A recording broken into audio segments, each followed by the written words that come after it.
And I think we're there. Okay. We just broke a tradition. Tim, you're usually mid-sentence when we launch these things. It's okay. That's because you're Hey, cracking the whip on us. We're going to do things differently in 25, right? Yeah, well, I mean, we're 3 months in. I guess we better that's get because started. That's because people that watch us don't know how you crack the whip and beat us into submission. It's so un-Canadian of him. Yeah, no kidding. Boy, we could spend all kinds of time talking about that stuff, couldn't we? I don't want to go there right now, actually. Okay, all right. Listen, thanks everybody for joining us, whether you're joining us live or whether you are joining us on record. And we're happy to have you with us here in March. And we're foregoing the guest format. That's an intentional choice. We thought it'd be nice to get together and just have a few, just basically the three amigos, as Chris coined it, and have a little bit of a discussion around that. And themes tonight really want to talk about, okay, hey, here in North America and in Europe, it's springtime, and the good weather is starting to come. Yeah, absolutely. Finally. Boy, it did seem like a bit of a haul, particularly towards the last couple of months there. Jeez. Yeah. Okay, so let's what we're going to do is we're going to go around the table a little bit, just see what people have been up to lately. Then we'll start to dig into our discussion of, what are we going to do? What are our projects and plans for the upcoming year now that the weather started? And my apologies to the people down under. I know that it's actually in fall for you right now, but the weather's pretty good for you guys all around anyway, all around the year. So, Chris, do you want to kick us off on what's been happening in your neck of the woods the past month or so? Sure. Well, I was telling Tim earlier before we went online that ham radio wise, I haven't even turned the radio on. The radio here at home, the radio in the truck, I have not had any radio on at all. But we were supposed to fake it, if you recall. I know, but first, like when you're a pastor, you have to confess what you've done wrong, and then you say how we're going to make it better. What? Never tell on yourself. Are you kidding? That's right. Yeah. And pastors, of course, never do anything wrong. So, anyway, yeah, I have not really had a chance to do much of anything, mainly because every bit of spare time that I have, I've been working toward a doctorate. Basically, it's a doctorate in theology for the last 4 years, and I'm literally on the conclusion part of my project. So it's like the dissertation. So I'm like just gassed, pedal to the metal, want to get this thing done. So any spare time I've had, that's what I've been working on. So what's your thesis again? My thesis is looking at the literature of the Second Temple period, which is the period between the Old and New Testament, but there's a lot of literature in there, and seeing how it influenced Paul, James, and John in the New Testament. So the Second Temple is the one the Romans destroyed, right? Correct. Okay. Correct. That's right. So it's been a great project. The project right now is sitting at about 190 pages. So if anybody wants to read it when it's done, if you want some good sleep material, I'll be more than happy to send it. Are you going to talk about them building the third one? Well, there is talk of something going on that they're talking about this almost like a worldwide religion kind of center they're building or planning to build. So, yeah. But so that's when all the spare time I've had has been really devoted to that. But when we go into the stuff tonight, I'll talk about kind of what I'm planning for when that's done, which should be hopefully in the next month and a half or so. Fantastic. Good stuff. Okay. Yeah. Good luck, Chris. Continued success on that road. That's a long road and it's extremely worthwhile. Tim, over to you. What's happening in N9SAB land? I got a new microphone. Oh, hey. What is that? Yeah, I always wanted one of the big black ones. Here, look. Well, what is it? Tell us about it. Like, seriously, I'm curious. I plugged it in. It works. Is it a China special? Well, it had been said to me that my audio is sometimes a little slightly less quality than some of the other participants on the show. Really? Yeah. So after the second or third comment like that, I figured I better do something. So apparently this is a dynamic microphone as opposed to a condenser microphone, which is what I was using before. Sounds great. Yeah, It literally sounds fantastic. So stick that in your mic and but tell me, because I know you are a man who likes a bargain. Oh yeah. Yeah. So was that a good price? Are you asking me if I cheaped out? Yeah, I absolutely did. Yeah.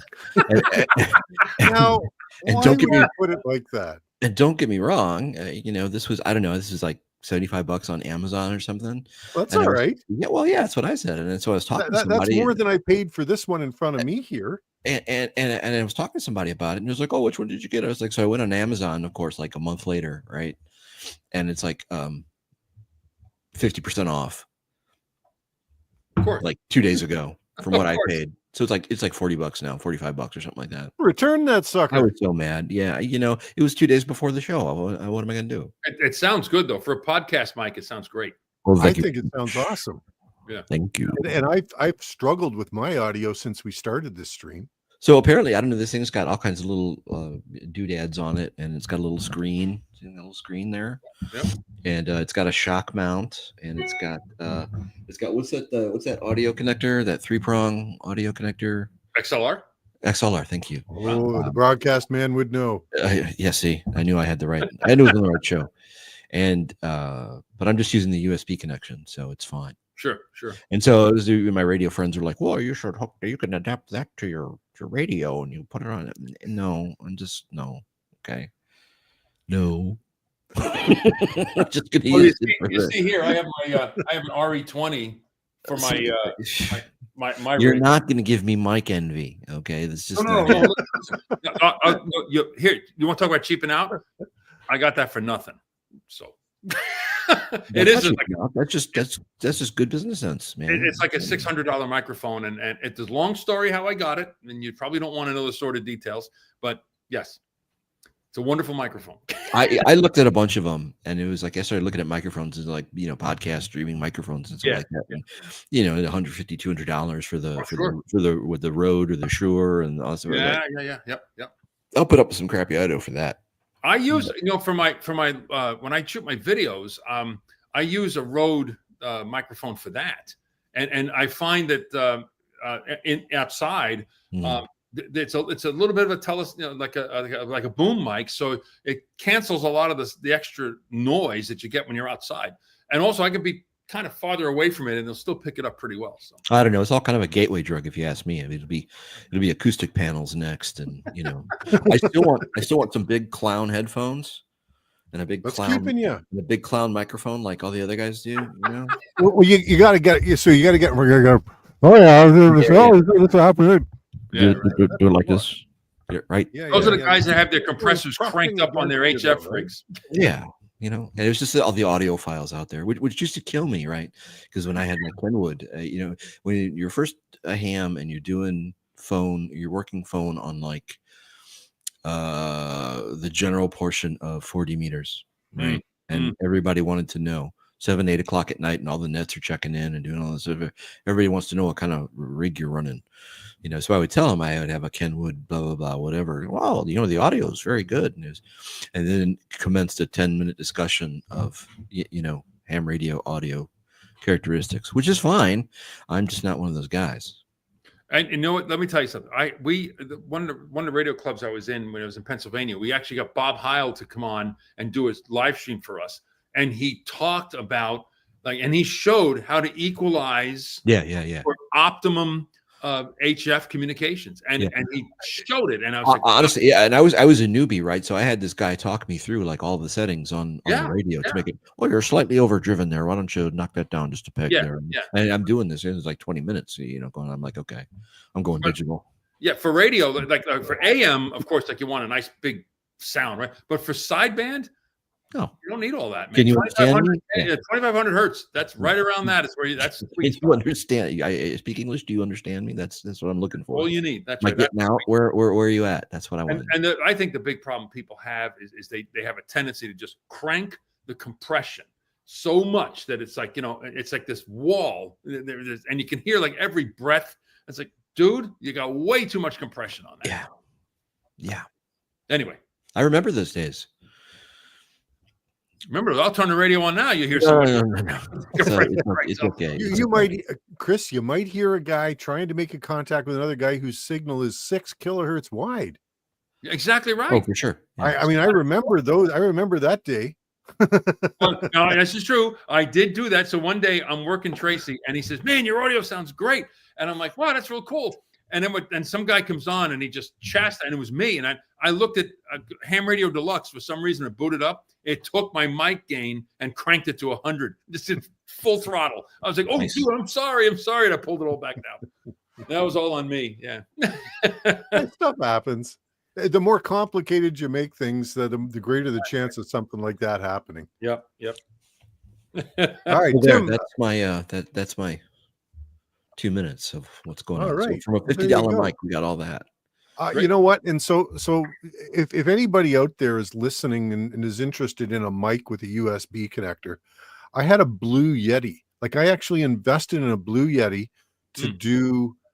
I heard so many good things about them, and that's what I would use as my quotation mark studio mic when I was compiling a video here in my basement with terrible acoustics. It's just it's not good. And the Blue Yeti did not give me good results at all. I'm now using a gamer mic that cost a third of what the Blue Yeti did, and yet I still don't think it's a great sounding mic. And it's in the back of my head, I'm still thinking, maybe one of these days I'll go blow 200 Canadian pesos on a 2 to 300 on a decent mic, but I think it's good enough for right now. It's the old one I had was a Blue, and it was a good deal. It came highly recommended. Hey, here's one. And Chris, maybe you can speak to this. Save yourself the headache with mics. Get yourself a Shure SM58. Yep. Are you familiar with that mic? I sure am. Yep. An SM58 is an excellent microphone. Isn't that the standard microphone? I mean, music guys use that all the time, right? You see musicians use them all. In fact, my harmonica microphone is an SM58 in a different shell, but it's an SM58. You could. The joke is you could drive a nail with an SM58, and the thing is still work. I like that. Yep. And it's simple. It's an acoustic microphone, no power. You don't have to put phantom power in it. XLR connector on it. And it's designed like for like more toward instruments. The SM57 is more toward a vocal mic, but the 58 is like an instrument mic. But that's okay. Like for radio, it's got the right characteristics. This is what I'm talking about. 58 would be, and a 58, I want to say, is about a little over $100, right? So very reasonably priced. Yeah, I want to say maybe 150, but that's it. It's a great microphone. Carl Weitzman has a D104 from the old days. Yeah, I've got a D104. D104. Well, you can't see I got mine on the shelf behind me here. Yeah. Great mic too. And that's a D104. If I ever had time, I would just wire that up to make it work for the. Can you work? Yeah, it should be able to wire that up to make it work for the computer. I would think it'd have to be on all the time, though, right? It may not have enough gain, even with the preamp version. It may not have enough. Yeah. Okay. Beautiful audio reports. And I think this is true with a lot of modern gear. So my FT710 here, all I had to do when I got it was tweak some of the audio settings, and people are giving me. I've got an ICOM SM30 microphone sitting in its box. I had been using it with my FT897D because it needed all the help it could get, and the hand mics were just horrible with it. And even after tweaking the audio settings, the SM30 is just not needed with the 710. So yeah, it seems like the modern radios, they let you get in and change the settings to a point where even the crappy old stock mic that comes with it will work well. I like this comment from Philip here. Don't break wind using a condenser. Well, why? What happens? I don't know if did I ever share my D104 story with the Vox? Did I ever share that? No, go for it. So my early days of ham radio, my shack was a Tempo 1 and a D104 microphone. I worked hours with that thing, right? So one night, late night, 2 o'clock in the morning, 3 o'clock in the morning, I'm in a huge pileup. I'm trying to work this pileup. And I've got my D104 right in front of me, right, a big lollipop, and I got my head propped on it like this, like, to try to take a nap between, when they were calling for.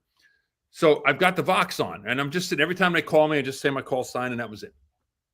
Okay, so I'm in this pileup, my head's resting on a D104, and I let out this loud belch right into the microphone, right?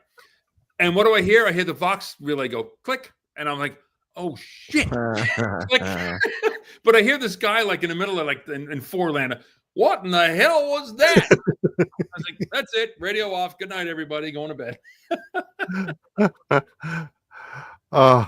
Yeah, you've just reminded me of a story. When I was a kid, I wasn't always the best behaved guy. So one hot summer afternoon, I had a CB base station, listening to Channel 19 back in the 70s, right? And it's just, what was the expression? Wall to wall with truckers on it, back and forth, and everybody's complaining about the heat.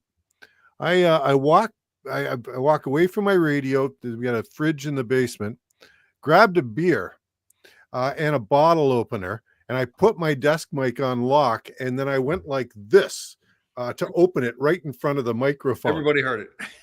5 minutes of cursing and swearing coming back at me. They did not appreciate that. So if you want to, I put the screen down in the thing. That's the microphone. You'll see it's on sale. Oh, let me take a look here. Thanks, Tim. That's a great price. And honestly, I'm not razzing you here. That sounds really well. It sounds great. It does sound good. Yep. So you got the XLR, you got USB. Now, so I guess if you don't use USB, then it's powered on. Is that a wall wart connector on it there too? It's a 3.5 millimeter jack. Oh, that's for having headphones. Yeah, something like that. They had a nice in the instructions. They had a big diagram where you're supposed to plug it into your streaming hub and then your headphones. Do all this. I plugged into the computer. It sounds great. Yeah, you could probably get like you could probably plug a pair of headphones in that and then set up a monitor. That's for musicians. So guys, let me ask you, the D104. Now, I've never owned one, but the number of times I heard them on the air, they always sounded tinny to me. A little bit. Am I wrong about that? Like, was it just somebody was running it and they hadn't adjusted? Or listen, I'll be honest with you. I can never. They all on the radio. Everyone sounds the same to me. You're either coming in super strong or you're in the noise, right? As far as like specific audio stuff and all the audiophile things that people talk about, it's lost on me. I can't tell the difference. Well, it is an old design, right? So it's microphone technology has come a long way. So yeah, they probably did sound a little tinny, but for CB, which people used it for the most part, it was fine. On my Tempo One, I always got good audio reports on it using it. So well, to me, it didn't matter. I saw one, and that was the microphone I had. Yeah, it's just a cool thing to have. Yeah. I have to have that. That's it. Yeah. Extremely cool. And look what Rob has, V3 PCP. He replaced the crystal element with an electric cartridge. Yeah. I mean, that's the best of both worlds, right there. That's what I'm talking about. Yeah. Yeah, that crystal element could be a little on the tinny side, but. And of course, you had an expert advisor, I guess, in the purchase decision, Philip, Electromagnetic Mischief. Well, okay, so Philip's not really familiar with how things work around here, so I bought this thing probably a month ago, right? Maybe 3 weeks ago, 4 weeks ago. He goes, "Well, have you tried it out?" I'm like, "No." "Well, where is it?" "It's in the box upstairs next to the computer." "Well, when's the stream?" "Tomorrow." "Don't you think you ought to try it?" Look, man, just run with it. That thing, I unpacked it like an hour and a half before the stream started. Yep. And you know what? If there's a problem, I'll just grab the other one. There you go. And we'll have missed half an hour of discussion. 2 is 1, 1 is none. That's right. I agree. All right, good stuff. Hey, okay, so why don't we we're 20 minutes in. We've had a great conversation so far. Tim, anything else to add on what you've been going around the past Geez, month? I don't, just a bunch of stuff. I don't know. I got some new projects for this year. They're still rattling around in my head, not quite fully formed yet. Care to share? Well, you wanted a shorty end fed, right? Yeah, absolutely. Yeah. Yeah, so I've been thinking about the best way to do that. I still want to Okay. do the 20-meter delta loop. I don't know. Phil gave it away, so I have no idea where it is. So I've got like a Well, that was a collector's item. That was a one of a kind. I've got a drawing on a napkin somewhere, I think, where it's on a scrap piece of paper next to my logbook. That's where the greatest designs take place. Yeah, right. And they say they can't find the original drawings for the lunar lander. So this Oh, now yeah, just that's goes right. in Yeah, that. yeah, and the tapes, the telemetry tapes were recorded over, right? Yeah. Because tape was expensive. That I Yeah, believe. But you would well, think, right? So that's what they tell us, so yeah, it must be true. but you would you a think that somebody conspiracy theorist? the telemetry tapes from the first moon landing, you think we would want to keep that, But I am so sorry that we never got a chance with Chuck last month, because I have a feeling, just based upon some of the stuff I heard, that he's a bit of a conspiracy theorist at heart. Now I could be wrong, but and full disclosure, I am. Yeah. I've spent too much time digging down those rabbit holes. Listen, you remember the buttons that said "Question Authority" back in the 70s? I had one. not me. Absolutely. Well, you were a kid in the 70s. I believe everything I'm told. Yeah, I believe everything I'm told. Yeah, Tim was a little kid in the 70s. He doesn't. Oh, that's true. Snot-nosed brat. Yeah, it's true. It's true. Okay, so yeah, boy, I Rich, yes. Who is the cameraman? See, here we go. Oh, wait, that's easy. No, it was mounted on the LEM, and the panel flipped down with the camera on it. That's an easy. There you go. They practiced. Yeah, did they practice? They practiced a couple of times before they went through that. Yeah. Okay. It's all. It's all a work, right? I was talking to somebody today, and somehow we got onto wrestling or something like that, and it was just like there's like wrestling jargon, right? So everything is is it K-jib or something like that, and everything is a work, right? It's all set up for show, So I got to use my wrestling lingo. It's all a work. Mike says the X-Files was a documentary. Changed my mind. So that was my favorite show, bar none. I saw every episode. I've got everything on DVD. I got them all on DVD too. Yeah. And so was Stargate. Stargate was a documentary. If you didn't know that. No, I didn't. But now that you mention it, I can see where it's coming from. They just found all that stuff under the pyramids. Yep. Okay, before we lose half of our viewers who are not into conspiracy theories, we should probably bring this back around to ham radio. Listen.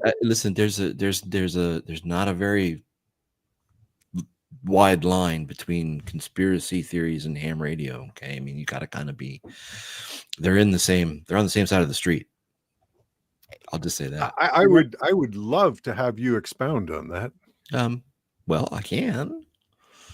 Take a minute or two. Well, don't you think that the type of person that's into ham radio and figure things out for themselves and prepping and doing all this other stuff or whatever is also the same kind of personality type that may not believe everything they're told and would begin to question some of the generally accepted knowledge that's out there? I think there's a sizable slice of them that are, especially more and more these days. I don't think traditionally that was the case. In fact, traditionally, you go back a generation and nobody was conspiracy theorists. I know. They were all, I know. Yeah. Yeah. They were. I know my parents were right down the line. Mm-hmm. That's what happened. I was like, well, wait a minute. Nope. Yeah. Lone gun. All right. Listen, you want to know about what people thought of ham radio back in the day? There's a couple of Twilight Zone, the TV show episodes where, remember the one where the lights were flashing on and off on the street? And they looked at one guy and said, wait, you got one of those ham radio sets. That was the episode is called The Monsters on Main Street. Yes. Maple another Street. one. Maple Street, yeah. Yes. And then there's another one where they're watching TV and then the TV goes out. And then the daughter's TV, and then something happened, and the husband gets up and looks out the window and sees an antenna on the neighbor's house. He goes, "Was that there? No, they took their antenna when they moved." And The I best know. part though, Damn radio operators. the best part was at the end, right? Where after everybody's freaking out and they accidentally shot that guy, and Yeah. and then you see the aliens talking, and it was like, haha, we don't have to do anything. We just got to turn off the power for a couple hours, and they go nuts. Yeah. Do you remember an old cartoon called Wait Till Your Father Gets Home? Ooh, no. So this was I believe this was a cartoon geared towards adults, probably the only one of its kind. We're going back, I don't know if this is late 70s, early 80s. Is that It's on a the CBC? family setting, and they've got a neighbor who's a conspiracy theorist. And if I'm not mistaken, the guy that this conspiracy theorist guy, he sees the conspiracy in everything. And the father of this family is a ham operator. And so he thinks that anytime he sees the rotor move with the antenna on top, that he's contacting Moscow. Yep. My neighbor said something to me like that once. I was out hanging an antenna, and he pops his head over the fence, and I'm like, oh, talking to Tokyo, or yeah, okay. So Everybody's a cop. yeah. So I've endured all that stuff too. All right, let's back to radio though. We don't. Yeah, if you mind, I asked, so to set the stage, I asked Tim if he could try his hand at building an antenna for me. What I want to sort of paint the picture with this. Sure. So going back, I don't know, 4 years or so ago, I was up at Shoots Provincial Park, and I was at a campsite that was wall to wall pine trees. So the pine trees were like all over. I even had to find a place to fit the tent in between them, and the branches were all down around the 8-9 foot height.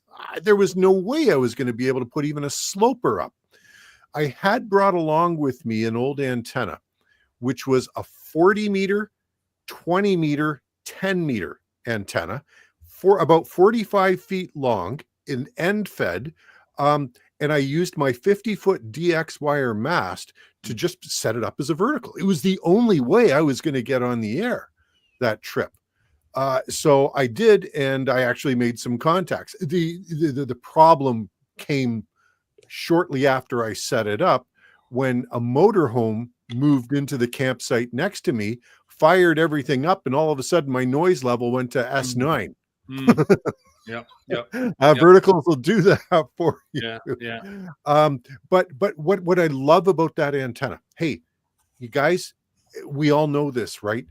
Right now, you can plug a wet piece of spaghetti into the SO239 on the back of your rig and make contacts on 10 meters, right? And make good contacts.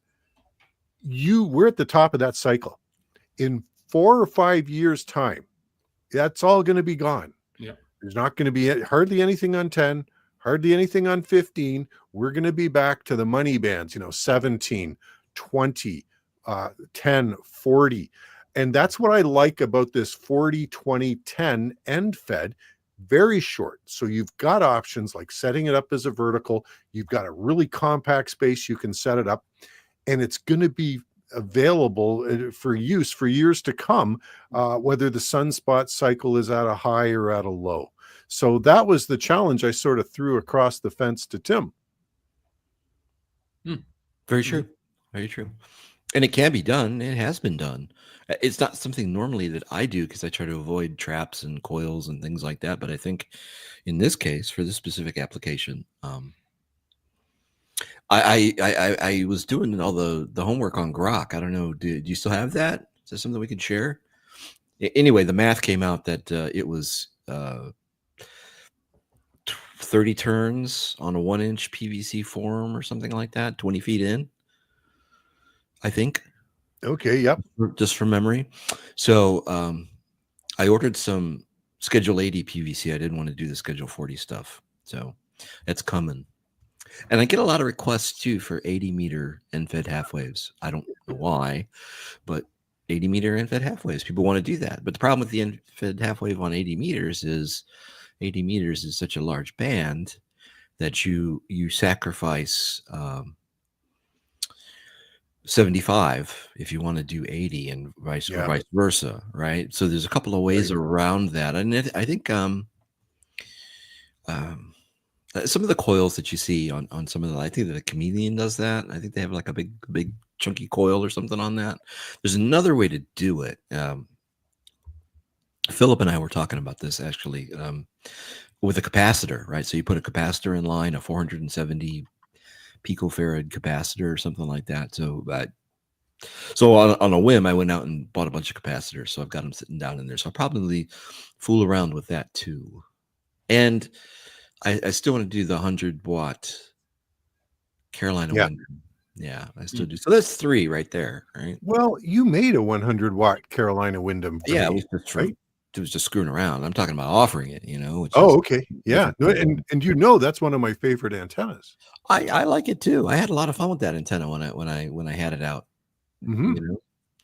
Yeah, absolutely. You read it and it seems like, speaking of people who don't believe everything they read, you're talking about, well, as long as you don't choke at the feed point up top, you get the feed line radiation and then you choke that off 10 feet down. And now you've got a quasi vertical element with low takeoff angle radiation or something like that. I'd be like, yeah, okay, but it actually worked, Same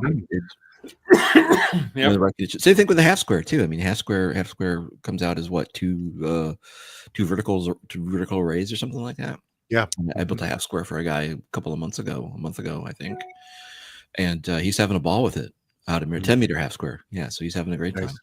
Nice.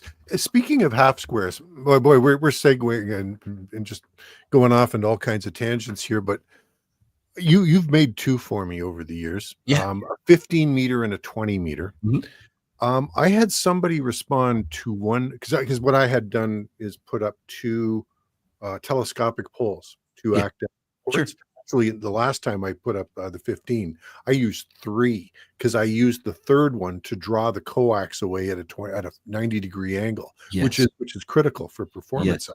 Well, if you look at actually, if I was on a different computer, I would show you my little diagram. In the old listing I had, I actually made a thing. The lore says that it performs better if you have that 6-inch coil choke, the 6 turns by 6 inches thing. So I made a little PVC form on the 6-inch PVC, right? 6 turns around it, cut it, and then wound the feed point off of that, and then made like a little hanger, right? Mm-hmm. So you hang it from the one line, and the 2 lines come down. One is supporting the enclosure, the other is supporting the coil. So you could raise and lower it together, and it would always offset. Nice. It would be a standoff for that. For that feed point there. So if I was on my shop computer, I could dig that out for you. Oh, I'll send it to you. We'll talk about it next time. But yeah. Absolutely. Well, the 20. Wait, I made you a 20-meter, right? Was it a 20-meter and then a 15? 20 and a 50. 20 was first. Now the issue with the 20 is that I had to get the horizontal one up a lot higher, as you can imagine, than with the because the I think the quarter weight on each side. 12 feet for the 15-meter. And it had to be up, I don't know, 20 something feet for the 20-meter. I'm going off the top of my head here. I could be a little off with those. So Tracy, you mentioned Phil will set us straight here in a minute, I'm sure. No doubt. You mentioned one of your telescopic whips, right? So I got that. I'm not happy with the whip I have. It's not strong at all, and I really don't like it. So, and it was cheap, and I want to get rid of it. So I was looking at the ones that Gigaparts come out with. So I don't know if anyone's used one of those. I haven't seen that. Yeah, they came out with one, a couple of them last year. I forget they have two models. There's like a mini and a regular one or something like that. So I was just curious if anyone's used those and see what they thought of them. I'm just because I have to do something different. The one I use, it's just not. I don't like it. I don't think it's reliable enough. I've had it collapse. I've had it. The whip portion. Yeah, well, it's just this little like a crappy pole, and it really is. So the telescopic whip that I have is the one that came with the super antenna, the MP2, right? And that's just the one I've always had. No, not the whip. No, I'm talking about the fiberglass pole. Oh, the pole portion. Oh, yeah. Never mind. What made me think of is over the summer when I used your linked NFED, I couldn't rely on it enough to try to bring the other half of it down and stake it down so I could put it up as a V. This pole was just like it's not good. And I wanted something a little more sturdy than that. And I'd seen that Gigaparts come out with this thing. It was last year, I think they came out with it. I saw a bunch of chatter about it, and then I haven't heard anything since. So I don't know how if people have them and whether they're holding up or not. So I don't know if any of our folks have seen it, but actually, you know what? While we're doing that, I can. Well, a lot of people like that ham radio dude pole that he came out with. Or I see a lot of people doing videos on it anyway.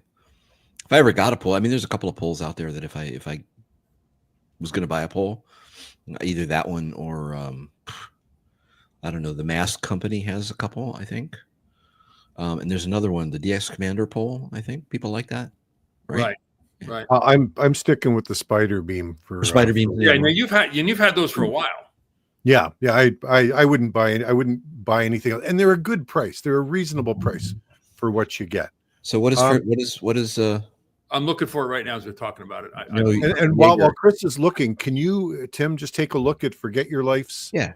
Comment here? This is a good question. If it hung the right way and then used on 20 meters, you would think so, wouldn't you? But the NFED half wave has that 49-to-1 transformer in it, whereas a half square typically feeds at 50 ohms without a transformer.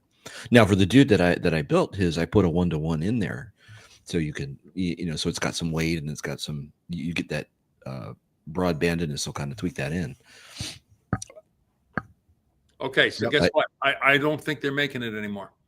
I'm on the Gigaparts site, and all they have now are like the telescopic poles with the clamps, the quick release clamps.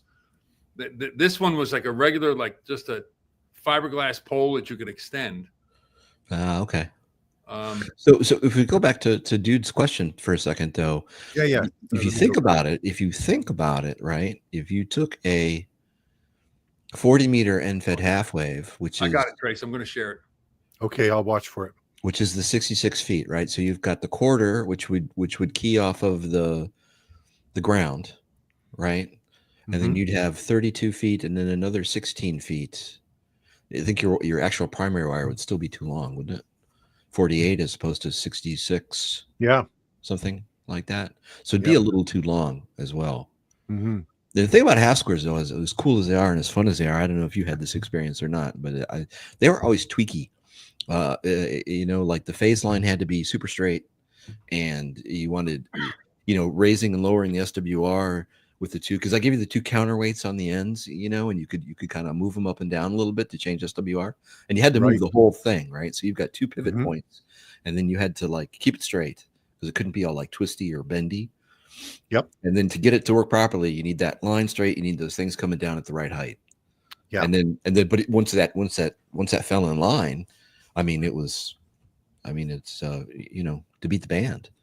Even when it was windy, because I had mine hanging out between the tree and my pole up here, and it would swing back and forth and do all that kind of stuff. But I had a grand old time. But I was working digital, so my 5 watts, my 10 watts, I'm killing it out there with the DX. Yeah. Hang on, that's the wrong one, Tracy. Hang on. Oh, okay then. Yeah, I was going to ask you about this one. That's not it. In the meantime, Tim, I got another question for you in the comments. Let me see here. Mike N2MAK, former guest. Have I considered making and installing a Rubikov antenna? Actually, I do. Because if you take the NFED random wire and just string it up as a vertical with the one element, that's pretty much a Rubikov, right? You got a 9-to-1 transformer, and you have a X length of vertical wire. I might be wrong, but that sounds like a Rubikov. Join in, gentlemen, please. Yeah, no, sorry. I'm just trying to keep up. There's a lot of comments in here tonight, and just want to make sure I'm not missing anything. Well, it's the only reason that I know about the Rubikov, or what I know about the Rubikov, I learned from Walt, right? Because I'd never even heard of the damn thing. So he went through and he did a series of like 3 or 4 Rubikov videos. Rubikov this, Rubikov that. I was like, wait a minute, that's just a random wire with a short length, right? Strung up as a high angle sloper. Okay.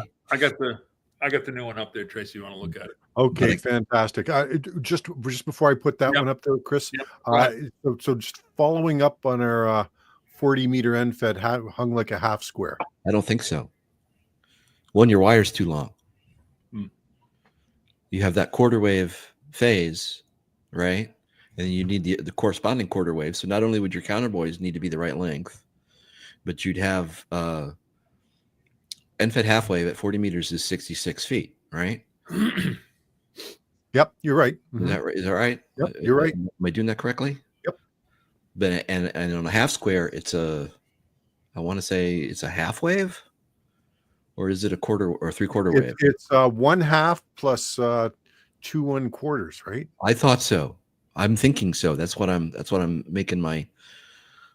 That is the premise on which I base my thesis, right? Yeah.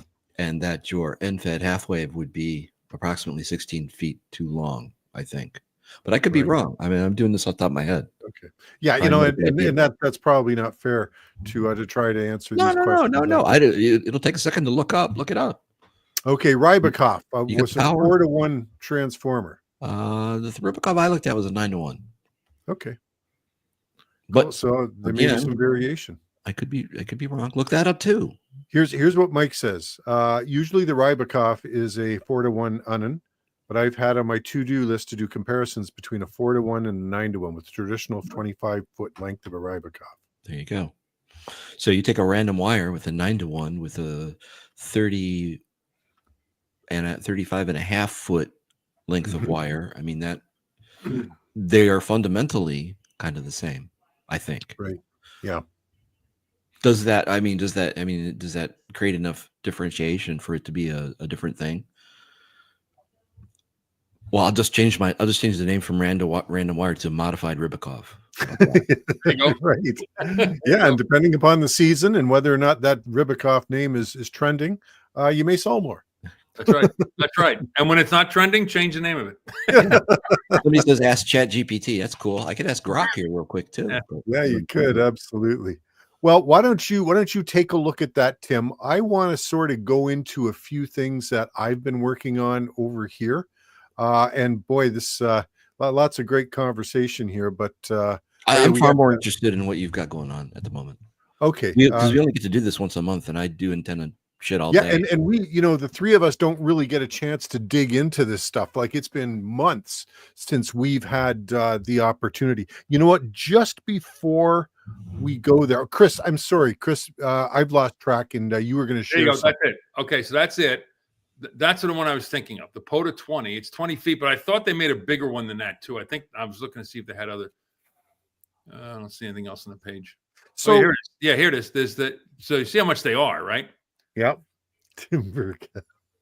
Yeah. So you got a POTA 33, and then you got a POTA 33H, which is heavy duty. But they come like in a little carrying tube and that kind of stuff. And it's You see how thin it is at the top, though, right? Yeah, but this actually, the way they made these, actually, they are thicker than a normal kind of pole that you would get, right? Supposedly carbon fiber, though, too, right? So, so I've thrown it out there for conversation. See what I No. Sorry, and I appreciate that, because there's all kinds of choices out there right now. When I was getting into it, the de facto standard was a jackite. Right. Yes, the company out of North Carolina that sold these telescopic poles, and then you would hang a bird kite, a kite shaped like a bird to fly in the wind. And some farmers would actually use them. They would buy a hawk kite to keep the critters and the other birds away from their fields. Right. So there's practical application to this, and some people just bought it because they took it to the beach with them, that sort of thing. But those suckers were very bendy at the top. Yes. And I understand carbon fiber is stiffer than the regular fiberglass that the jackite guys were using. I mean, I found with a jackite that I could maybe 22 feet. I could anchor something at without the pole doing a lot of bending. And as soon as that pole starts to bend, you're giving away all your height. I've also found, listen, through my own experience, 20 feet is not good enough. Yeah. It's not tall enough. And I'll be honest with you too. As soon as I see $179 or $200, $250 for the pole, Yeah. I'm loving my little Arbor bag. Yeah. Well, Well, here's the issue. In Connecticut, in the state parks, you're not allowed to put anything in a tree. Nothing. You're not supposed we just got done talking about following rules and doing all that. Yeah, I know, but I don't feel like having a ranger come up and say, "Hey." I don't feel like having that, All he wants is a gift. Oh yeah, Ranger Appreciation Day, beer, which is illegal in the parks too. So yeah. I'm just trying to play by the rules, as at a campground. I agree. If for everyone listening out there, yeah, don't break rules. That's Right. bad. Right. So I remember that Gigaparts had introduced that, and I was like, oh, all right, well, that might be something to look at, right? But yeah, they're not cheap. Yeah, and so like there's that one, and you can buy for less the 40-foot spider beam, which Correct. is much more solid, right? Now you can anchor something at the 30-foot height, whether it's the center of your dipole Right. or your off-center fed or the end of your end-fed sloper, and that's a decent height for one of those. I just wanted to draw some attention to what's coming up in our streams. We've and I thought we might start doing this too, guys, because we really like the people that tune into our live stream. We got a special affinity for you folks. So I feel we should just share more information with you that isn't commonly known. So here's some stuff. We're just looking ahead into the future a little bit. In April, we'll have Chris from the Two Old Men in the Woods YouTube channel. Tim, what do you know about Chris? What can you tell us about Chris? He's got a cool little channel. There's about half a dozen channels out there that I get into, and they're like, this vibey mood thing. Like there's a guy who goes fishing in a kayak, and his videos are just him out there. Very soothing. It's like, and his stream is kind of like that because he's got the the mountain music playing and him and the dog running out there in the trails and stuff like that. And it's a good 20 minutes or whatever. And it's very it's soothing. I like that kind of thing. Plus he uses my antennas, which is cool. Even better. Yeah, well, you know what? Hard not to like a guy like that. Yeah. Thanks for setting that one up. Chris, you've set up a special guest for May. Tell us about the guest in May. So Eric, I'm really excited for this one. Eric, I've been a big fan of his channel for quite a few years. Farpoint Farms. He's a big CB guy. He does. I believe he has a ham ticket because I do know he was operating 2 meters for a while, and but he's also very much into like the backup power scenarios and all those different things. And solar. He's built his own solar farm at his farm. So he's in the Carolinas. And last year, when that hurricane went through there, he lost power, and he did a couple of videos where he ran everything off of those little battery generators you can get now. He kept himself running just fine. He only had to fire up his little Honda gas generator, recharged a couple of them. He had solar panels out, and so he's a really interesting guy. He reviews a lot of gear, a lot of the Radioddity kind of stuff, and the President CBs and things like that. So he's a big Radio Shack fan. So Tracy, you'll appreciate that. I will, yeah, absolutely. But I'm really glad we got him, and that's gonna be a lot of fun. Good stuff. Well, thanks for setting that one up too. And in June, of course, we'll have our pre-field day. And it'll just be the three of us again. We're just getting ready for the big event. I can't wait. My campsite was booked back in January. I am so looking forward to getting out there and doing my thing again. And just by the way, I will have I've been able to do 2 videos a month in 2025.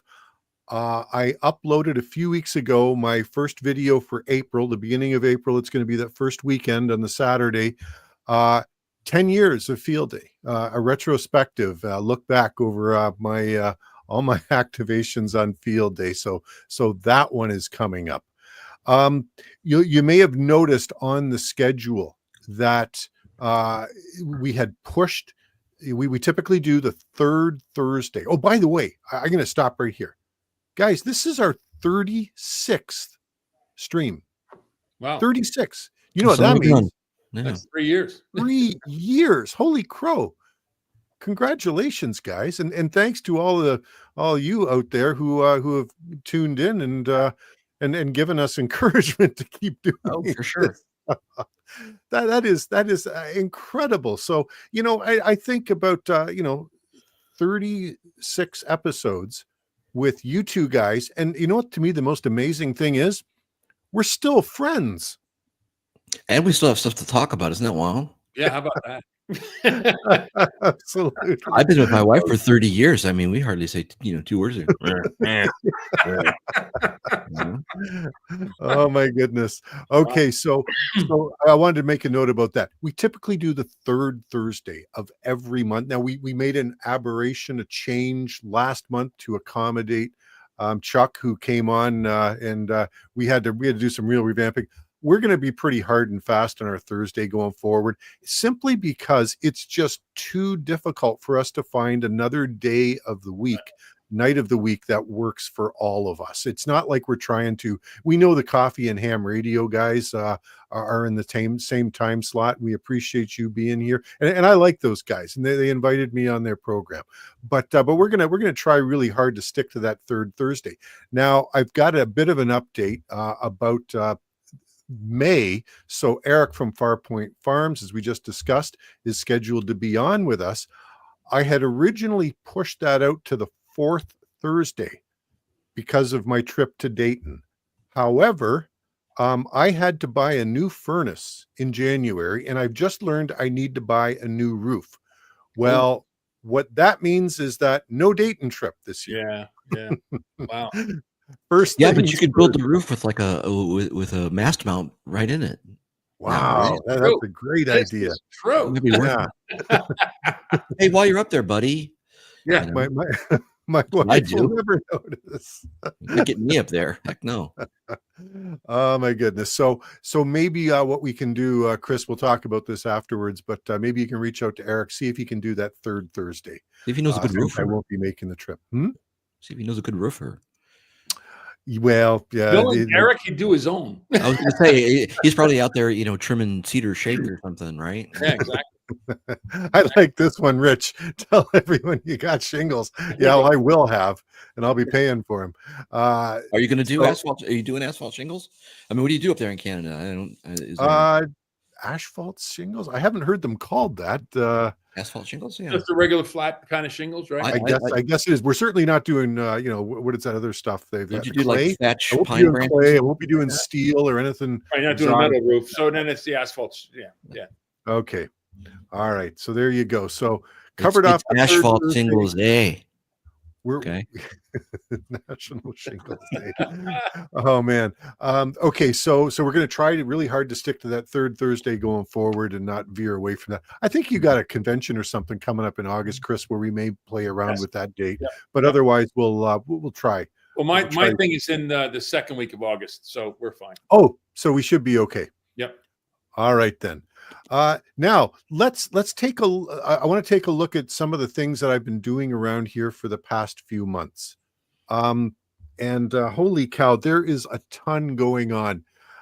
Philip left a comment on my preview post about this stream saying that he wishes for more time to do ham radio. Philip, I am right there with you. I do not have enough time. I have got let me just read out to you. I from time to time I get some inspiration. Hey, why don't I do a video about this? Why don't I do it? And I write them down. And it was just 2 years ago when I was burned out. I didn't have any ideas. I was just that was it. I was gassed. So I'm going to throw out some ideas here of stuff that I've written down that I want to do this year. I've got one of these. And I hope Tim doesn't take it the wrong way. It's a Ballon Designs 4123. What the? Yeah, I know. There's a story behind it. I'll share it with you, but this is there's a special project I want to do. Now, this is going to fall under the category of, you're here on the stream, all the viewers, and leaving comments. So I'm going to share some information from you. Sometimes I like to keep ideas to myself just so nobody beats me to it out there. But I kind of get the impression these days that that's not so much of a danger. I wrote to, I think his name is Bill, who runs Ballon Designs. I wrote to him about 3-4 years ago because I had bought a used, I think it was a tuner off a guy. And as typically the case, before I buy anything used off somebody, I chat with them. I want to know who I'm dealing with. If the guy seems shady, I'm out of there. But I had a nice chat with this guy. He was telling me that, and he was a little bit older. He was at field day, and we're probably going back to the 70s or 80s. He said at the field day, they used 3 extension cords and built a ground plane out of them. And I thought, what a cool idea. That Ballon, I wrote to Bill at Ballon Designs. He's the proprietor there. I hope I've got his name right. Nice guy. Always writes me a nice email back. He suggested this. So that's the longer term goal with this one. The shorter term is he's got some suggested wire lengths set up for just, setting up this as maybe a random wire with a counterpoise. So I'm going to do some fooling around with that. And as much as I love my Aetherwave N9 SAB antennas, sometimes a YouTuber has to branch out a little bit and do some other branded products to attract some interest to the channel. So Tim, that's as far as that goes. When I start showing up on other shows, which you have, I'll remind you. And I heartily encourage it. One time. By the way, you haven't had to do this once all night. One time, Kay. I told you about my business. One time. Okay. Speaking of that, I had a problem with my Chameleon F loop. I've got to get that figured out. But there's been a pile of snow outside, so I haven't been able to get to it. It's all gone now. So now I'm going to be able to figure out what's going on with that. Your snow's all gone? Yeah. Yeah, it is. Mine just came back. So here's something. I watch every night. My bedtime reading is the Ontario, it's called the Kitchener-Waterloo Amateur Radio Club Swap Shop. That's my bedtime reading. I've got my iPad. I scroll through the listings every night until Morpheus comes and takes me away. I came across this. This is a Chameleon end fed. Now, I can't find, and I unfurled the wire on it, and it actually does have a Chameleon sticker under all this wire. It's about a 60-foot radiator. There's no attachment for a counterpoise. The guy sold it to me thinking it was an MCOM 3. It's not an MCOM 3. It's definitely a half wave, it's definitely an end fed.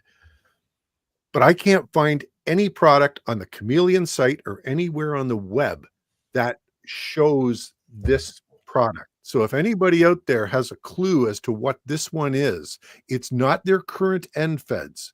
And I'm going to have. They don't have an enclosure on those. I think that looks like it's about maybe 6 or 7 years old. Well, it could be. Yeah. But it's never been used. I mean, it's in immaculate condition. The guy told me he's never used it. So, and looking at it, I completely believe that. Yeah, so I'm going to do some more digging into first that. Generation ones that they did with the big. Yeah, entirely possible. But there's nothing in there. They've on the Chameleon site, they have a repository of all their old manuals. Nothing in there that I could find. Okay. Hey, Mike, 7-3. Thanks. Maybe he just got hold of the sticker. Hmm? Maybe he just got hold of the sticker and you can't put this past anybody, right? That thought did cross my mind, but I'm going to play with it and I'm going to find it. He's been very gracious. He says, listen, because I went back to him and said, this is not what you told me it was.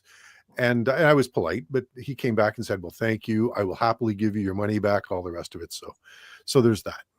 I tend to think you need it for a roof now. Well, absolutely. If I get enough of them and put the wire close enough together, I might not need all those shingles. I've got, so here's an idea that, guys, I've got all kinds of antenna helpers out in my backyard, and they come and visit me from time to time. They're squirrels.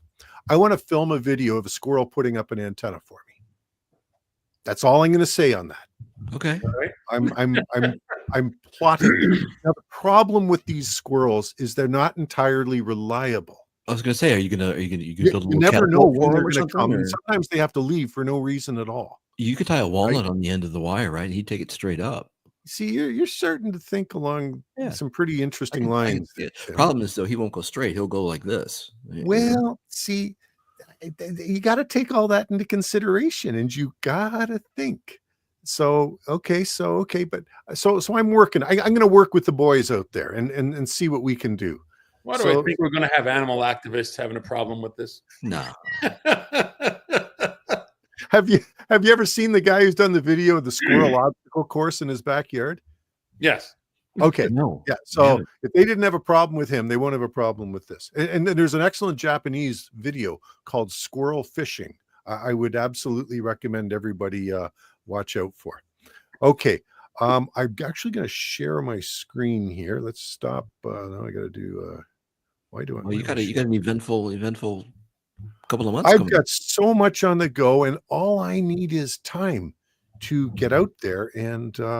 Good luck with that. Yeah. Do it. Well, that's the hard part, right? Window. You don't have to tell me. All right, StreamYard.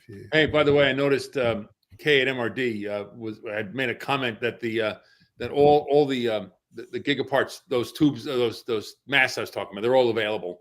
The 20, I think 22, 20 foot and a 33 foot. He said they're all available. So I think Mike is involved with the design on that thing. Is Mike online? Did you join? I went scrolling back through the comments. I saw he's in there. And okay. And he was part of the I want to say that was his brainchild with Gigaparts, and so very cool. Yeah. Last year, I mean, we're going back to last spring. Stuff that I've been sort of. Oh, I remember that. Is that your comment? To try. You guys may remember my diamond HF-V5 vertical. It wasn't a vertical. No, it's an HF. It's like a V dipole, like a shortened dipole. Yeah, the rotatable dipole thing. Yep. Mm-hmm. The same guy that sold me this. And this is in incredible shape. And it's got all the bits and pieces. I've been dying to go out and try it. And I was sort of thinking about field day this year. Wouldn't it be cool to make a contact on every band from 80 meters to 70 centimeters on one antenna? And this would be the antenna to do it with. You better get there a day early. It's not, you'd be surprised how quickly this goes together. I would. No, you seriously would. I went out onto the back porch with it last year. And I thought, this is going to take me a while. I just hope my wife doesn't call me. You got to screw all that stuff together. What's that? You got to screw all those little things in, right? I mean, so they're kind of like mini handsets, right? Well, Chris has a toolbox. They literally just screw in.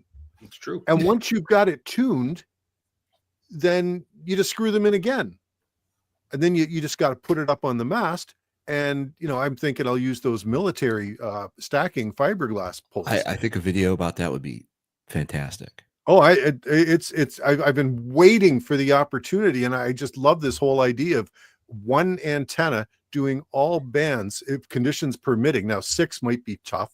70 centimeters might be tough from my field day location because it's not in an urban area. But hey, we got Mike. That antenna is pretty cool. He's lurking about. Mike, yeah, Mike, right. The QST review recommends that you do that. Absolutely. All right. So what's next on my list? I mean, it just goes on and on. I want to do a video, guys, about the myth of the best antenna. How many times have you seen a YouTube video? This is the best mobile rig. This is the best antenna. It's a myth. It's a myth.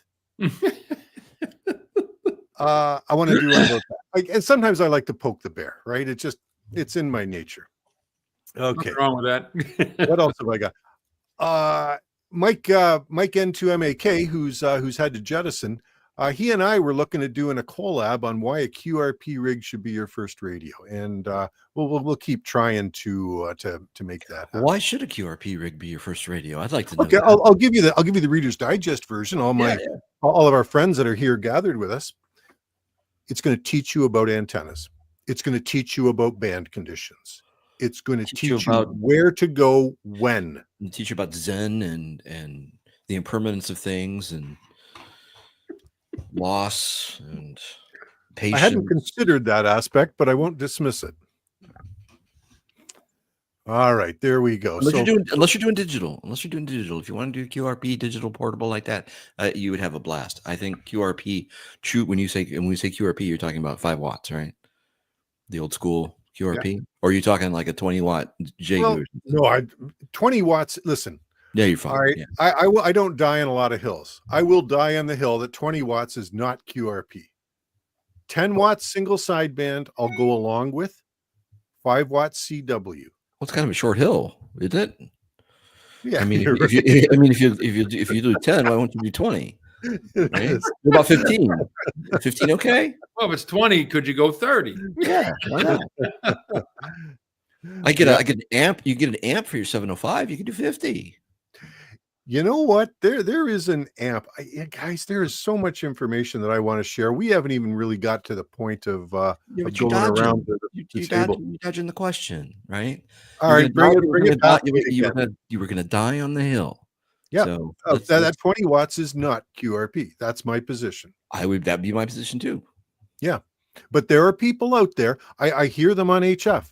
Mm-hmm. Oh yeah, I hit this guy in Madagascar. I was running QRP on my G90, and they give everybody a 5.9 too. Okay, I mean it's just that's just the way it is. Oh wait a minute, Cody's got an excellent point here. The KX2 can do 12. My brain's QRP rig. It's not a QRP rig. Sorry, it's not real ham radio. No. Oh, there's another one I want to do. So I've got a good friend of mine, Tom, VA3WBA. He's got a KX2. I want to take my 705 and Tom's KX2. We're going to sit there and we're going to compare the two of them and see. Hey, it's a head to head. Let's see. May the better rig win. I bet you. I've just got all these ideas, but I just bet you they both transmit.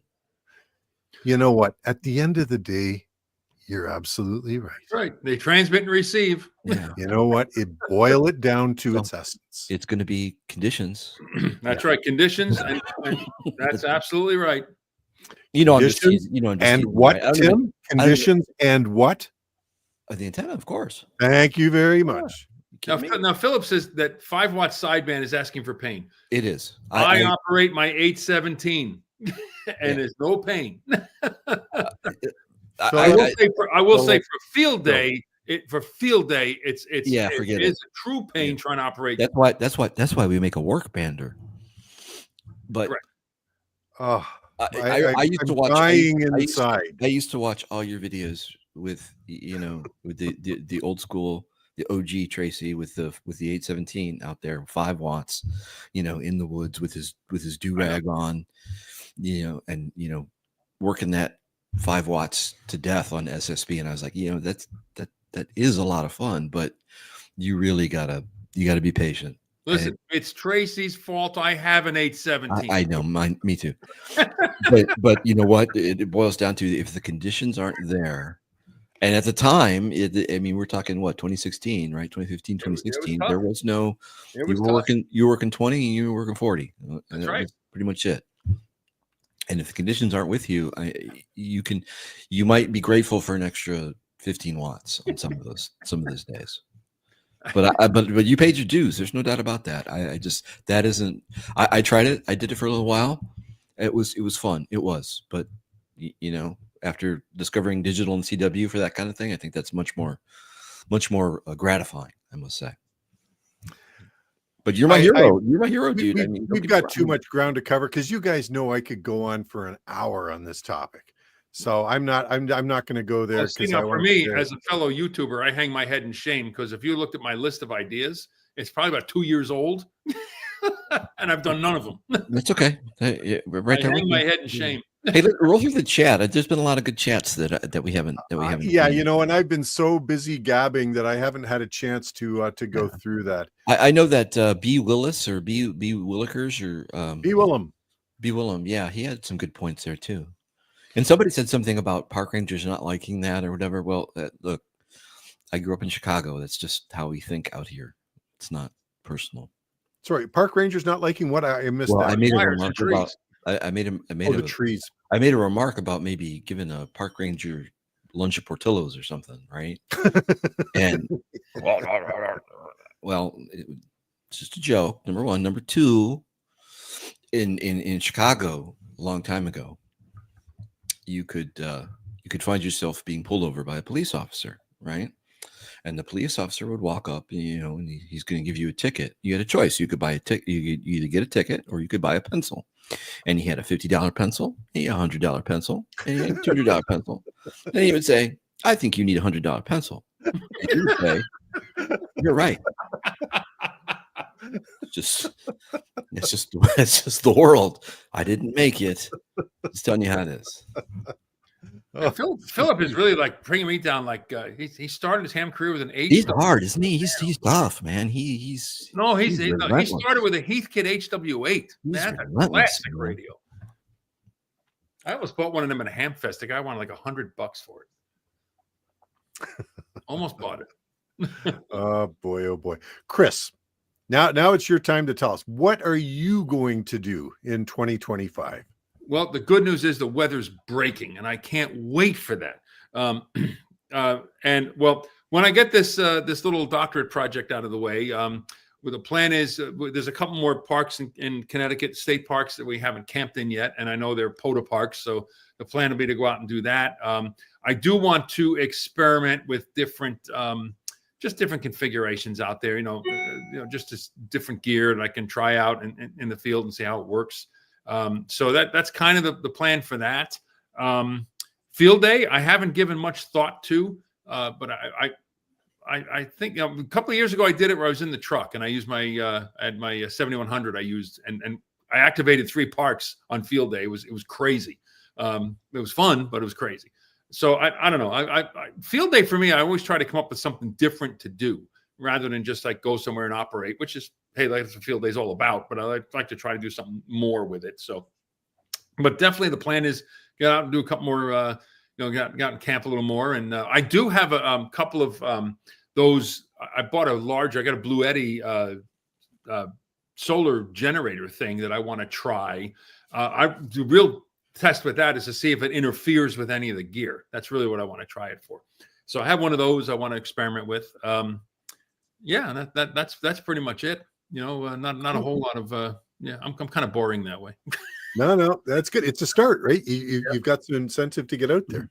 I will say this: I'm my little channel, which I and it is still in the YouTube world is a little channel, but I'm closing in on I'm closing in on 5,700 subs, which is for me that's beyond anything I ever thought. So that's pretty cool. And for everyone that's watching, I thank you for that. I really appreciate how we're doing with that. So. If you haven't and you're watching this, please go over and subscribe to Chris's channel. And I'm looking at 5.68K subscribers. You're on your way to 6, Chris. Yeah, we're pretty close. Wasn't that far? Yeah, we'll get there. It wasn't that long ago that you were trying to hit 5, right? Yeah. So it's. I mean, that's always an encouraging thing when I see folks that are and I get good comments coming back. So it's all good. All right. I gave up on field day. Me and Gaston did the anti-field day antenna. I like that better. I have a work band. I became a work band fan. Field day. Oh, one of these days. What'd you do? Moving. Sorry, go ahead. You're making me dizzy. No. You know what? StreamYard. StreamYard. If Mike K at MRD is still on here, we're about to abandon StreamYard. Their price increase was ridiculous. And we appreciate the original tip towards going to it because it's been fantastic. But they went from $250 a year to more than $400. And that's real dollars, not Canadian dollars. That's just insulting, you know. And that's It just, is. It's a money grab. It's just Yeah. No. Yeah. It's not like they added any features. Yeah. right. Yeah. All right. Anyway, Tim, 2025. Didn't we do that already? Did you? Well, we know we've been talking about stuff you'd been up to. If you've said all you're going to say, that's what I'm going to be up to. Yeah, okay. I might be on 30 meters on field day. You know, my first couple of field days, I took all my time trying to remember what the what the callback was, you know, and then I started writing all this stuff down. So now I've got these logbooks with, like, you know, 2E Wyoming or something like that. And it's just I go back now, I don't know what they're talking about. So was it 2B? What are we this year? 1D, 6F? See, you don't even know.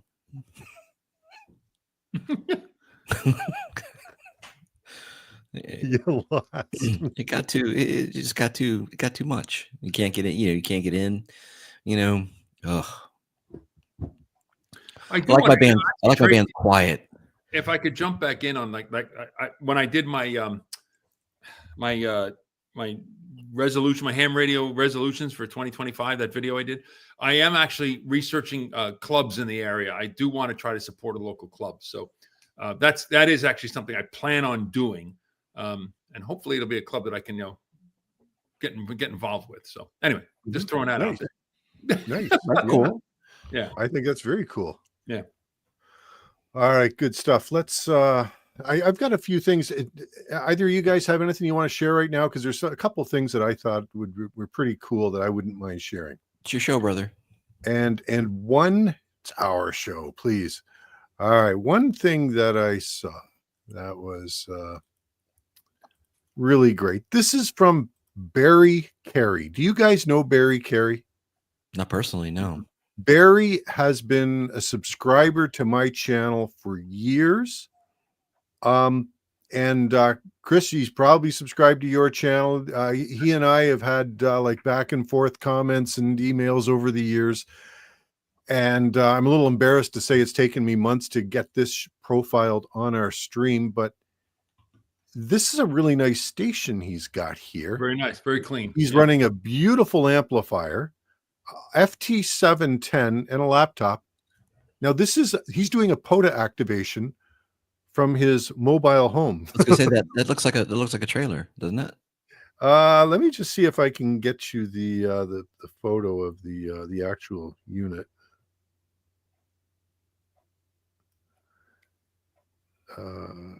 Did it? It doesn't seem it's not keeping up with me, I don't think. Oh, here we go. I got to show an ad.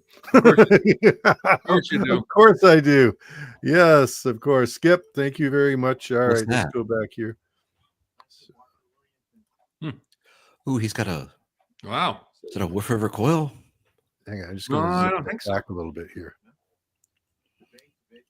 Oh, that's a van. Oh, that's cool. Isn't it?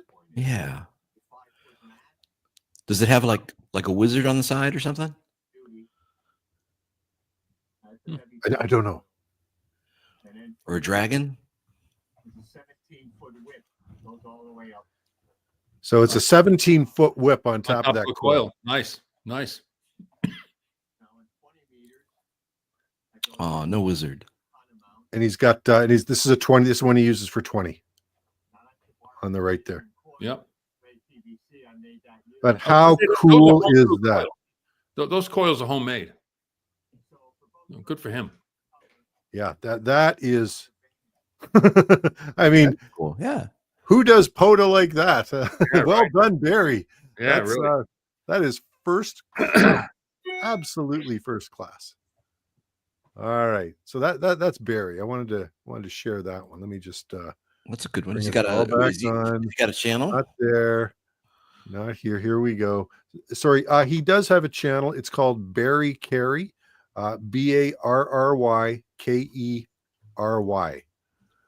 Just subscribing real quick. Yeah, I'm going to do that too. Yeah, he's really interesting guy. Just a smart guy. Hey, look at this. Thank you, Philip. Much appreciated. He's paying for your roof. Yeah. Thank you. Oh, absolutely appreciate it. Okay, what else have I got here? I'm just going to take a look at some other people that have reached out to me recently. Let's take a look at where are we here? Don't know if you guys have heard of Stuart VE9 CF out and about. Now I don't even know what that means. I'm Canadian, so I've got a, there's some Americans, guys. You probably have never heard this, but they think we say about like a boot, and Don't I you? don't do that. You do. No. Listen, about a boot. There's Sorry, two different sorry, sounds there, guys. sorry, but you do Yep. a little. Boot to boot. About a boot. See, you're thinking about it. No. He's right. All right. I'm not But anyway, channel. You said Barry Carey? Barry Yeah, I'm not finding it either. Kery.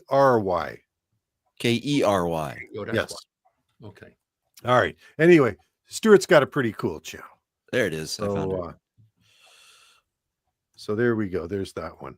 Got I had oh boy, and I get emails all the time, and unfortunately I'm not quite as well organized perhaps as I could be. There's an individual, a ham that reached out to me to share this American radio supply with me. So this website he directed me to, because it's got all kinds of mobile mounts Oh, that's cool. for your antennas. So I don't know American Radio Supply. I can't vouch for them, but he has and thinks that it's been pretty good. So there you go. All right, so that's that one right there. I thought I'd share, and done with that. And let me see, what else did I You have? got Something another? else here? Wow. You're just Yeah, no, I think that about oh yeah, you know what, I do have one. So my buddy Tom, VA3WBA, once in a while he shares cool stuff with me. Here's something right here. Have you guys ever heard of this? Olighter. They're from Italy. Go figure. That's a ham radio. That's an That's cool. SDR. Sure. Isn't that sweet looking? It's got European styling. Yeah. It sure does, doesn't it? I mean, No, well those are done, the speakers. Italians. Those are two front firing speakers on it. I I think those are it's fans, pretty but design. I could be wrong. I don't know that much about it. I was just blown away you're when right. I saw the design. They look like fans. Yeah. Now, as Mike K8MRD would tell you, if you're using an Italian radio, you better use some Messi and Paoloni. That's right. cable with it.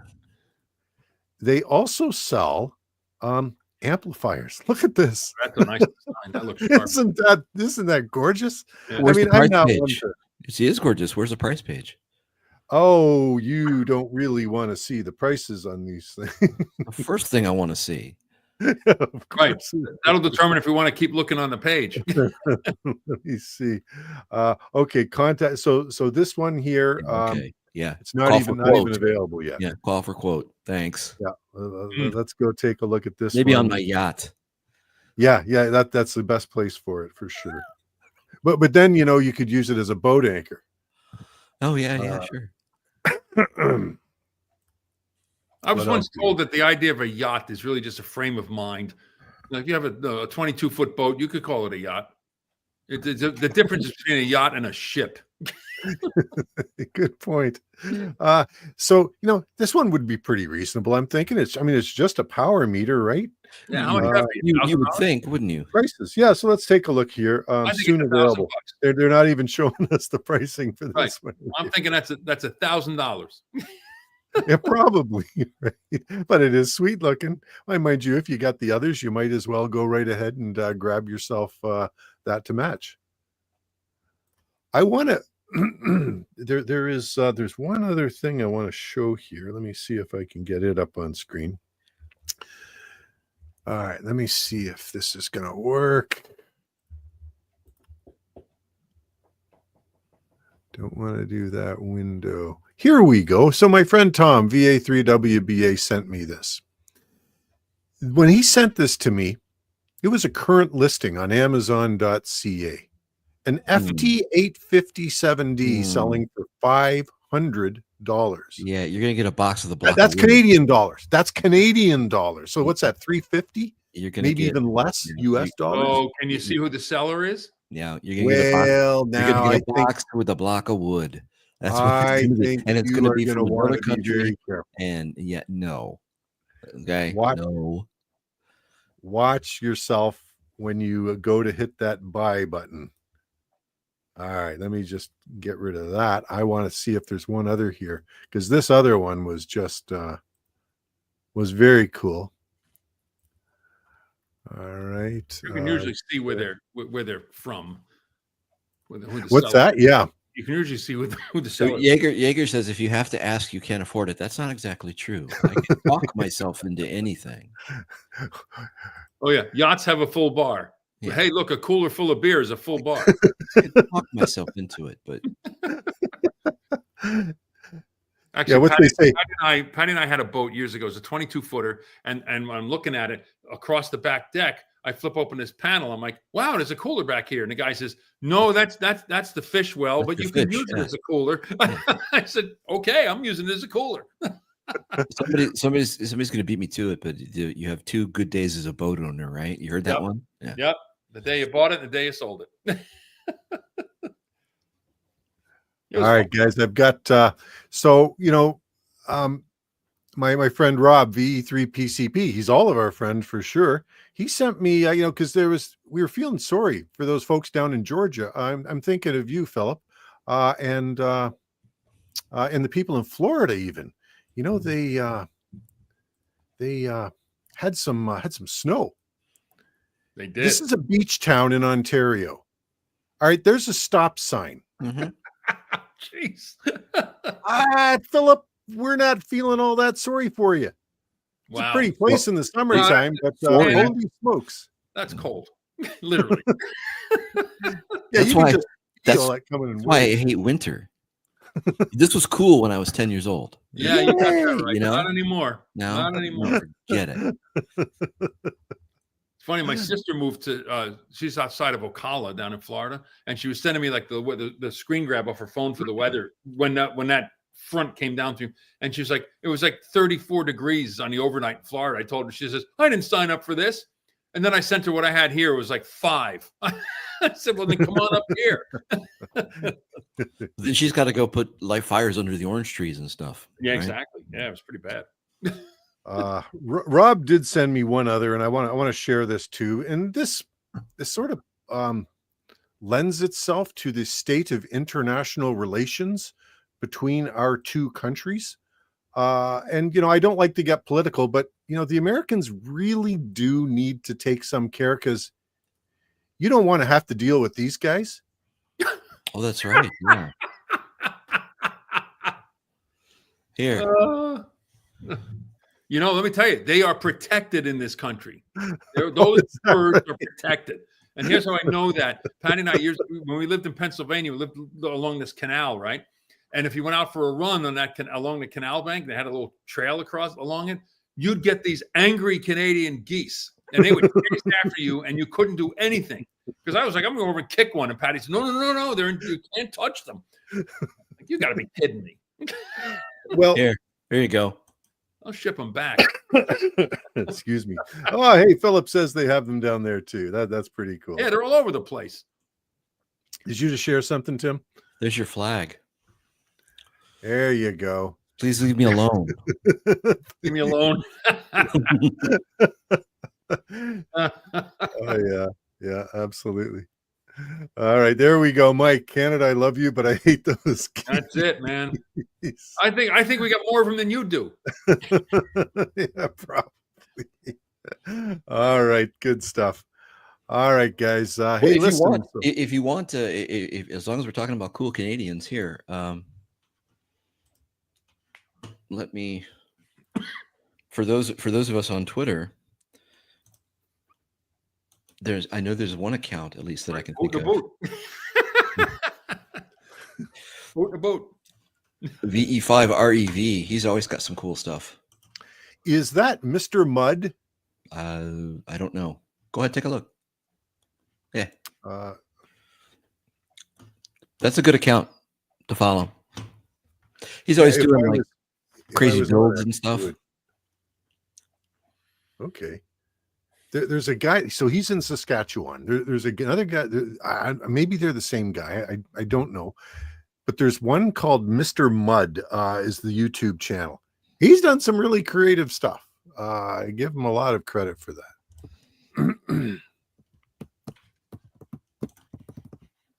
What do you got there, Tim? That's just one of his builds that he does, and he's and he's prolific too. So he's doing all kinds of stuff. Jeez. All the time, you know. So it's all stuff like this. I mean, there's more, and there's tons of it. Like here's another one. Will you explain something to me, please? Sure. As a guy who's never built a Ballon box, yeah. After you get 7, 8, 9 under your belt, what's the appeal to continue doing it? The enclosures? Yeah, like the whole kit, right? Making a balance. Yeah. Guys are homebrewing these things. Sure. But at some point, it's like, well, I'm just building another one. Like, what is the appeal to keep going? Because some guys do, right? I do. I try to do my stuff to be a little more rugged, let's say, and weatherproof and things like that. I mean, the ones that like the one I've got out here. I mean, it's been out for 2-3 winters now, and I don't have any problem with it as long as you wrap the connections. It's fine. And you saw Chuck last month, right? And he was proud of his little box. It's got the little vapor vent and all that stuff in there. It's fun, but I tried to make them as small and as durable as possible. And plus the designs are different, and I like, call me crazy, but I like, things with color. So let me ask you this then, because, the high-end Fed guys over in Holland, Chuck. Yeah. They even Chameleon talk about, having a hole to let moisture out. Sure. Your antennas don't have that. No. Why? They're sealed. Just because you've got them so well shrink wrapped. There's nothing. There's no room in there. If you were to crack one open, you would find it filled with like an epoxy resin mixture. So it's buried in there. There's no air in there. When you have, there's two schools of thought on this, right? So the balons themselves, if they're used, especially working digital, they will heat up, and as they heat up, they lose effectiveness, right? Your SWRs will start going up and things like that. So you can have a vent in there to allow airflow, right? But one of the problems with that, though, is as you hit changes in temperature and humidity, you get condensation, you get water in the thing, and it doesn't work, right? So my thought was, well, rather than go through all of that, why not just seal the thing? Now you've got a mass surrounding the balun, right, or the transformer, whatever it is inside, that effectively will act as kind of a heat sink. Now I'm trying to heat this much larger, denser mass rather than trying to rely on any kind of airflow or cooling about that. So yeah, I like it's one way to. It's just one way to think about it. I like it, and so let me ask you this: you're the manufacturer. How many have you seen come back? None. Because None. So it works, right? Bottom line, it works. And I'll get the odd one every now and then if somebody will break one, which is it's not an easy task, but it happens from time to time. I just send them a new one. I'm not gonna argue, right? And they like that. People break things all the time. Like I got a note from a guy the other day. He says, I had my NFET or my OCF up, and strong winds came through, especially right about now because you get a lot of active weather, right? And when you tie it up in a tree or you tie it to something or whatever, and the wind will take it. You really have to try, but like 18 gauge wire, you can rip, pull. There's like a 20-pound, 18-pound tensile strength on there, right? So if you hung it in free space and then started adding weight to it to see where it would stretch and it would break, something like that. Well, and I'm just like, send it to me and I'll just refurbish it for you. Not a big deal, or I'll just replace it for them. But like I said, it doesn't happen. Rarely. 2 a year, 3 a year, maybe. Hey, you just led me into another question then. So refurbish. I'm thinking you've got this sucker so filled with stuff, it would be real pain to dig everything out to. Well, for the NFEDs, I would just replace the transformer. For like an OCF, I would just cut all the shrink wrap off, warm it up to the point where I can reform the material underneath. Okay. Shrink wrap it. And if it needs new wire, just throw some new wire on there. It's not hard. Sure. Yeah, good stuff. Yeah. All right. Listen, Tim's stuff is built like a tank. Oh, it is. It's hard. Cheap over it. And I only got there because I broke so much stuff. I was kind of a Phil back in the day. Sure. Yeah, right. Breaking stuff left and right. Some of the things, I'll be honest with you, some of the things out there are not all that well made. Right. No, your or stuff they're made lightly, because people think, it's a portable antenna, so you take it and you do your thing with it and then you put it away. So they're lightly built, and they were built that way to avoid weight and things like that. I tend to think there was a happy compromise somewhere. Because my portable, like the one I have out here, it's technically a portable antenna, but I just leave it up all the time. Right. So eventually it will succumb to the elements, but it's well enough made that it's going to last for a while. Entropy is a fundamental principle of the universe, I'm afraid. Right. As long as you wrap the connectors well, you can put that entropy off for quite some time. Good stuff. All right, guys, we are at the 1 hour 35 minute mark. Anything else we want to address before we pull a plug on this one? Do you want to roll through some chat? Yeah, I can do that, but it's like, holy cow, I've missed a whole bunch. It's okay. Let's go through, guys. The good ones will stick out. Jimmy KI5PRK says he'd rather use a resonant antenna. So would I. Yes. To be honest. Agreed. All right. Let me just I'm just starting from the beginning and scrolling down because I got talking and I lost track of stuff. It's okay. I did want to say hi to some people, and I'm going to try to make sure we say hi. K0KLB, Kevin reaching out to us from the road. Hey, Kevin, it's great to have you with us. Thank you. AP2FLY, man, it's always nice to hear from you. I got my regular guys. You know who you are, and always appreciate you. Look at this. I didn't see this one come through. Hello from Java Island, Indonesia. Guys, have we ever had somebody from Indonesia before? I would have worked them. I would have fired the radio up and tried to work them. Well, thank you. I don't know if you're still with us, but I appreciate your joining us. Absolutely. That's you're going on about geese in Canada and all that stuff. Yeah, you tuned out. Oh man, I would have worked them in a heartbeat. No kidding, huh? That would be a contact. I like this. So remember we were talking about people making comments about, reaching the moon and whatnot with your antennas. Here's Kevin, K0KLB. When I had that 3,200 foot square loop antenna out in the field, everyone in the hood knew I was landing spaceships out there. Hey, Kevin, are you still using my tracks? Because I have one of these days I got to get on when you guys are on and just say how you're using them. Because I'll do more. I'll send you more if you need them. Now, here is a gentleman whose name I am not going to read out here. My goal for 2025 is to actually use my radios rather than just thinking about using them.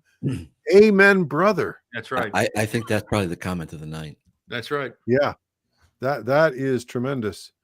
Okay, what do we got? I can certainly appreciate that. How's their audio? Is it still hanging in there? My it's awesome. Microphone. Yeah, not a problem. And I'm really impressed with your camera, not having to do this all the time. I don't know what's changed. I've been trying hard to stay still. Okay. and not lean back and not lean forward and do that kind of stuff. Because I get that autistic kind of mood, when I start working. Yeah, I think we all got a touch of that. Hey, I want to shout out to Cody because he's been throwing in some good comments all night long. Thank you, Cody. Appreciate your contributing. Yeah, that's those fiberglass poles. So I'm gonna look into those because somebody had asked about carbon fiber being conductive. And I believe it is. If you don't do it right, that's great. You can throw off your stuff. There is something that I've wanted to dig into for a while, and that's so you can spend what's the name of that mast, that telescoping metal mast? It sells for about $400 or something. Max something. Actually, news crews use those things. News crews use them.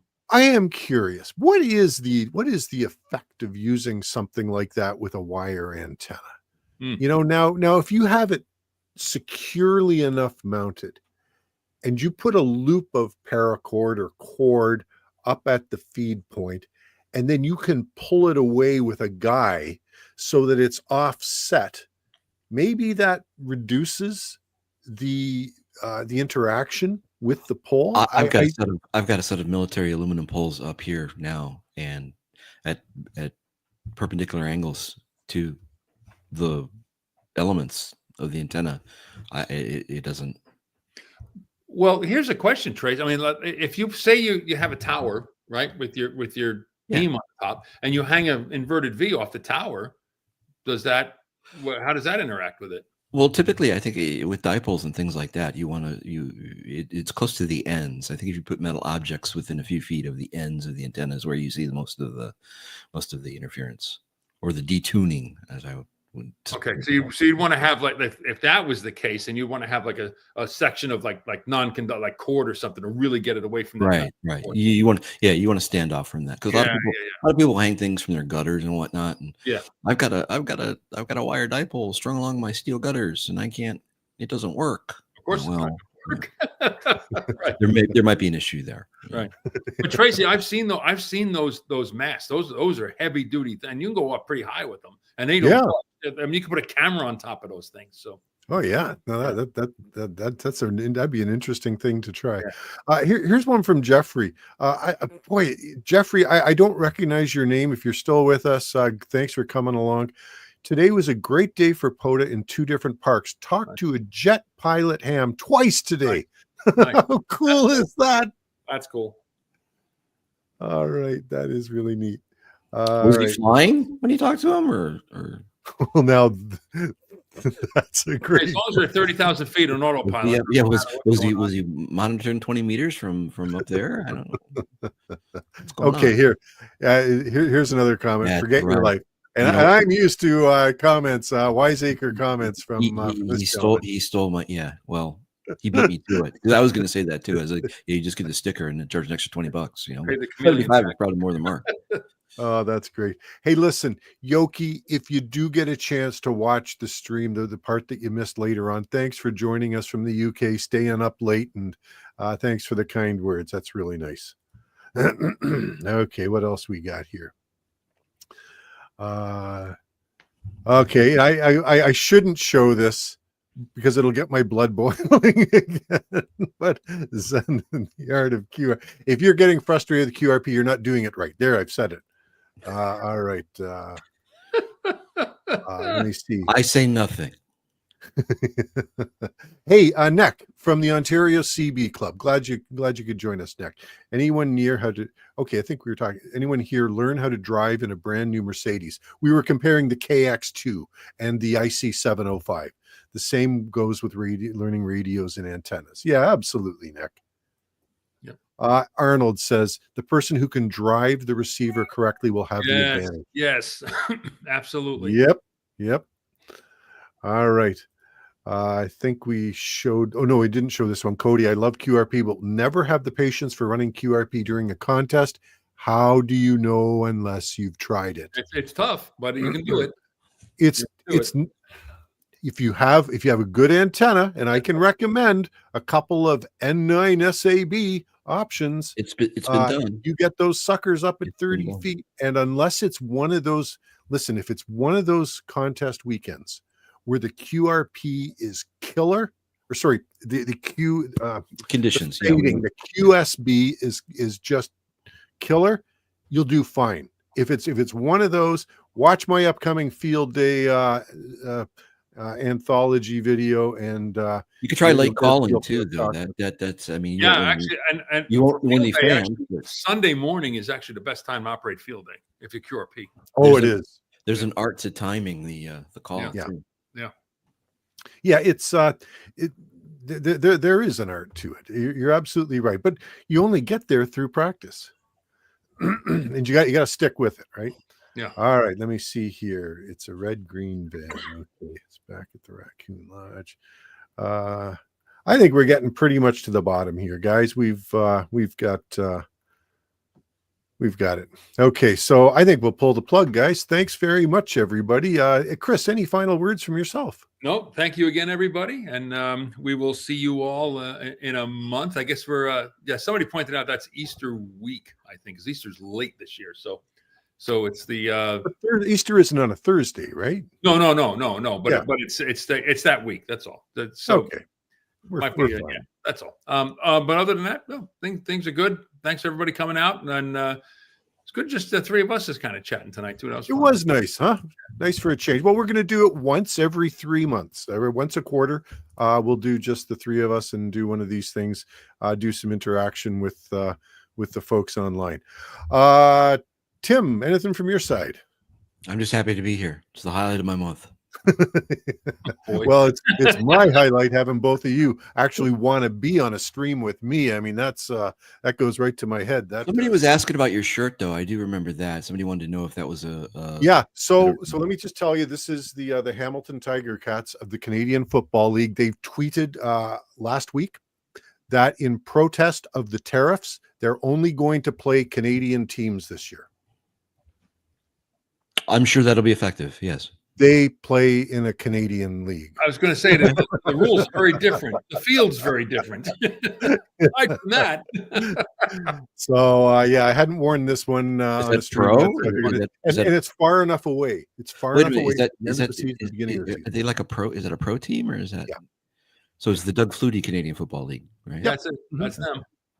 Can't have a stream without shouting out to Doug Flutie. Sorry. Got it. He's the GOAT up here. No doubt about it. Hold it. It's not him. The hero in that game was not him. It was the guy that caught the ball, not the guy that that threw. could be. But okay. That's just me. We're making it painful for the people who are still here. So on that note, Chris, continued good success. Keep going on that PhD. Really looking forward to you getting to the end. Hopefully the next time we gather, it might be pretty close. Yeah. Tim, Aetherwave Antennas, great antennas, great store. Anybody looking for a wire HF antenna, get yourself over to Tim's store, and we will make sure that you're dealing with one of the very best out there. Like and subscribe as well. That's all.